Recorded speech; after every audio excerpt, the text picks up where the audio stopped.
in the empty vastness of Antarctica, beneath endless white skies and a silence as deep as sleep, an old shortwave receiver hummed with a life of its own. The cold pressed in on the battered Norwegian listening post, stinging cheeks and clouding breath, when suddenly, crackling through the static, a voice called out across the void, a sharp, frightened plea. "This is Station 47. Please respond. We've made contact. It's not human."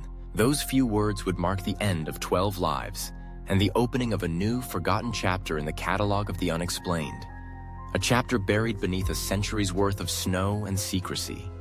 No further reply came across the wires. No answer could come, because what spoke from Station 47 that day was never meant for human ears. And that final message, all but lost in the static, would be the only trace left behind of the crew. No distress call, no evacuation, no footprints leading into the wild. Only the hum and the chilling silence that followed. South of here, in a blank stretch of Antarctica's Marie Byrd land, Station 7 sat silent beneath the slow darkening sky. Designed during the waning days of the International Geophysical Year, the base, an American-British collaboration, was supposed to be a triumph of post-war science, a beacon of order and exploration near the center of the world's most ungovernable wastes. Its squat, prefabricated buildings and shallow cabled towers lay hundreds of miles from any sign of other life, intended to be untouched by war, politics, or even rumor. The crew chosen to man the post numbered just 12, a mix of geologists, physicists, engineers, and, as was considered prudent by the powers funding the expedition, a psychologist to watch for cracks in the group's morale. They brought with them, aboard lumbering supply planes, the latest equipment for measuring ionospheric echoes, radio anomalies, and even the deep, secret shifting movements of the Earth. Among the crew was Dr. Alan Kroger, steeped in the arcane math of wave theory, equal parts revered and resented for his relentless curiosity, and Henry Mallory, a man who had once rebuilt engines under the desert sun before trading a soldier's life for the cold logic of engineering. For nearly 3 years, the station gave back only what its creators expected. Day after day of routine measurements and quiet living, lonely but safe, year after snowy year. The reports processed by hand in London and Washington could not have been duller, and little was thought of the post that by common consent had become, if not a home, then at least a safe outpost at the edge of everything. But in the first cold dawns of January 1965, something shifted. The daily signals, routine beacons meant to check calibration in the dark late hours, began to bring back a pattern that refused to be explained away. It started as a hum, low, thrumming, sensed rather than heard. Each time, it began at precisely 3:33 a.m. At first, the crew dismissed the phenomenon. Solar interference, a miscalibrated timer, perhaps even a trick of the wind against the antenna wires. But the hum persisted, always arriving on time, each burst longer and clearer than the last. Within days, the simple hum grew more complex. There were odd changes of pitch, subtle rhythms, and then, though Kroger at first refused to believe it, a tapestry of sounds beneath the main note, whispering voices, so faint the mind struggled to separate sense from suggestion. Out of the swirl of static, one night there came singing. Words that were not words, a melody not meant for any human tongue. The crew's rituals changed. Where once they had slept through the darkest part of the night, now several woke early out of unease. Equipment was recalibrated, wires checked, recorders swapped out for new. When, on the 6th night, Dr. Kroger recorded 6 minutes of the phenomenon and reversed the tape, what emerged startled even the most skeptical among them. The waveform mirrored patterns of human speech, but in a gusty, churning tongue none could place. It was Henry Mallory who first wondered aloud if their instruments were detecting something far deeper than surface noise, something long buried, pressing up from beneath the ice, seeking release. In a private journal, he recorded a warning. "It's not the Earth humming, it's something buried deep, and it's trying to rise." As winter's grip tightened, the dreams began. Small at first, shadowy impressions in the sleep of the meteorologist, then shared details between Dr. Kroger and Linda Kane, the team's psychologist. All described a blackness beneath the snow, a great yawning mouth at the edge of memory, and the same voice, seductive, familiar, calling each by their birth name. Soon, the dreams spread. nightmares by night and waking visions by day. Even those who scoffed at superstition grew fractious as the pattern repeated. By late February, the quiet geologist Peter Yao and the radio operator Jonas Marrow were found talking in their sleep, reciting unfamiliar syllables that were caught on tape and sent in desperation to a linguistics lab in London. The analysts could only parse one phrase repeated over and over. We remember the first warmth.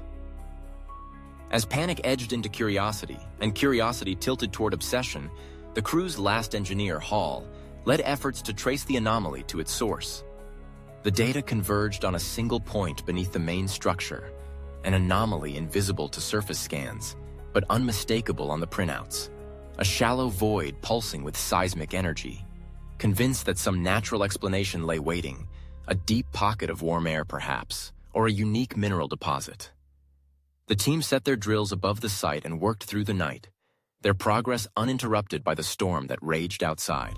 At a depth of 130 meters, the drill encountered a sudden emptiness. Pressure gauges leaped, and an internal shockwave traveled up the structure, eliciting screams, but registering nothing on any external seismic monitor.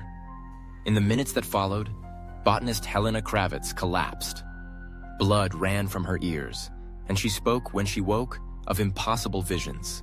Figures, 10 or 11, standing in the blue heart of the glacier, waiting and watching, unmoving, unreadable. They weren't dead, she whispered. They were waiting to be heard. From that hour, the station changed. Heaters ran, but the cold grew sharper.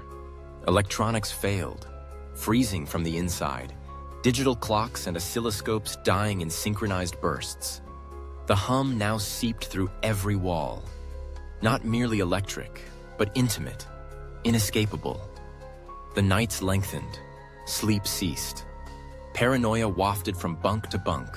The team caught between isolation and the pull of the voices embedding themselves deeper each night. Martin Helms, once the most jovial among them, withdrew to the dark of the pantry, rocking and muttering, "They're warming up, they're remembering, and they want us to sing back." The spiral began its slow and inexorable spread, scratched first in the snow outside, then into the walls, then, in moments of mania, pressed into skin. The nightmares sharpened, uniting the crew in shared visions of singing. They stood in circles, in black snows, each a note in a vast, unwelcome choir. On the frigid night of March 3rd, Jonas Marrow, silent and staring, rose without a word, slipped on neither coat nor boots, and walked out onto the packed blue expanse above the borehole. By morning, he was found kneeling, frozen in place, his body waiting in a grotesque posture, arms raised, mouth open wide as if lost in silent song, facing the cold void above. Days passed, cohesion unraveled. Food was left uneaten. The drills jammed. No one could recall daylight or warmth, or even the sound of their own name except as it echoed in their dreams. On March 6th, Henry Mallory staggered into the lab, throat raw from screaming, and pressed the urgent transmission button on the battered shortwave, overriding all protocols. His message, caught in static and pieced together frame by the ham operator listening in Norway, was equal parts warning and confession. "We opened it, under the ice. It was already singing. If you hear them, don't answer." Nothing but silence followed. The machinery stilled. No one answered, or even dared try. The base, it seemed, was already lost. 6 days later, the recovery team arrived from McMurdo. Armed, prepared for catastrophe, steeled against the unknown. They found the lights on. Power still coursed through the grid. Dinner plates had cooled beside half-eaten meals. The doors were sealed from the inside. But the occupants were gone, utterly and without sign. Not a track disturbed the powder outside. Not a body hovered in a corner, or uncontrolled chaos marked desperate flight. Clothing and personal effects lingered, as if the crew had simply risen and vanished. All 12 clocks showed the same time, 3:33 a.m. In the mess hall, scrawled in blood across the longest wall, the new arrivals found this: "We become the choir." The investigators recovered the team's 12 journals, each a near match to the others,